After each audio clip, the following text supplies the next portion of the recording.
Hi everybody, Jameson Malgeri with another level inspections at inspectingyourhome.com. Today I wanted to make a video about some things you can look out for when you're house shopping. So there are a bunch of things that are pretty obvious that I think anyone can look out for and spot when they're shopping. So um, we'll get right into them. So first off, structural problems. If you look at the home structure and take some time looking at the foundation, the framing, just overall looking at the building and looking for signs of alteration or settlement or deterioration. That can really have some benefits. A lot of the things we point out that are structural concerns uh, are somewhat obvious, and anyone may not be able to tell what to do about it. Or how big of a problem it is, but they can usually see that it's there. So structure is one good thing to take a look at. Another is mechanical. You definitely want to know the age of the different mechanicals in the house. That's a good question to ask because you can figure out how long they typically last and budget from there. The other thing is just looking at the plumbing system, the electrical system, the heating distribution system, and looking for kind of obvious condition.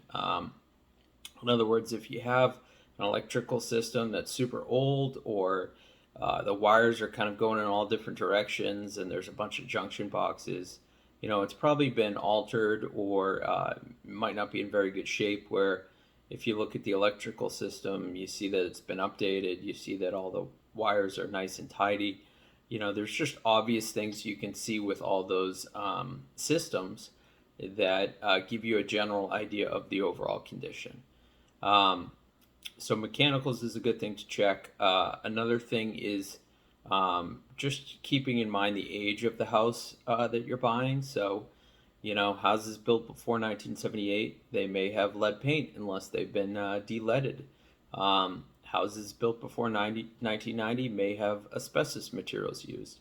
Those aren't things that we look at during a home inspection, but they are things that we talk about. So it's good to know that in advance. There's certain risks with buying an old home. Also, an old foundation wasn't really intended to keep the moisture out. So if you're buying an old home, there's certain things that you're probably going to have to deal with. They have their benefits, but just like anything else, older homes have some disadvantages. So you want to get a general idea of what type of home you're looking for. Based upon how you're going to use it, and that's just good information to get in advance. Um, Another thing on that same sort of note is moisture. Obviously, looking for mold, looking for staining. Checking the outside of the house, checking the interiors. Ceilings, windows, especially on the top areas of the home. And then basement, crawl spaces. Getting a feel for the overall moisture level. Can you smell moisture? Do you see staining? Do you see flood lines? Are there dehumidifiers there? Are things up on pallets? Is there efflorescence on the walls? There's a lot of different cues that we pick up on that can give you an indication of how much moisture you're dealing with in a home, and that can greatly impact the house and the condition it's in, and even the structure and all those other components we're talking about. So. Um, and then the last thing is just the design of the house. You want to think about the house. Does it sit up on a nice mound and everything drains away, or is it kind of in a hole and all the land's pitched towards the foundation, all the siding's in contact with the soil?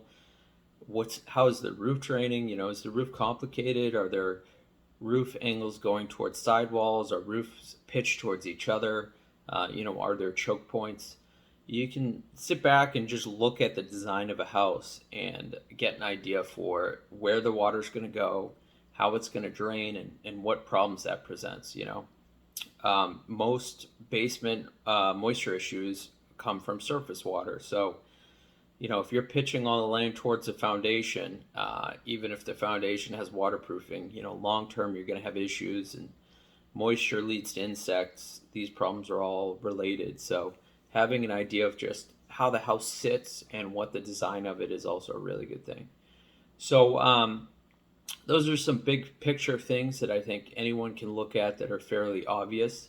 There's a lot of stuff that's not so obvious, so I still obviously recommend having a home inspection. But if there's problems that are obvious and you can sort of make your decisions based upon you finding those issues, then there's less of a chance you're getting caught up in a home that has problems that you don't want to deal with, or takes your time away from finding a real home that you know you're going to end up with. So rather than going through the inspection process, spending the money on the inspection, if you can avoid those things in advance, that'll help you get to your house that you're going to end up with quicker. So if you want to talk about homes or anything like that, definitely reach out to me. But I hope that helps. Thank you.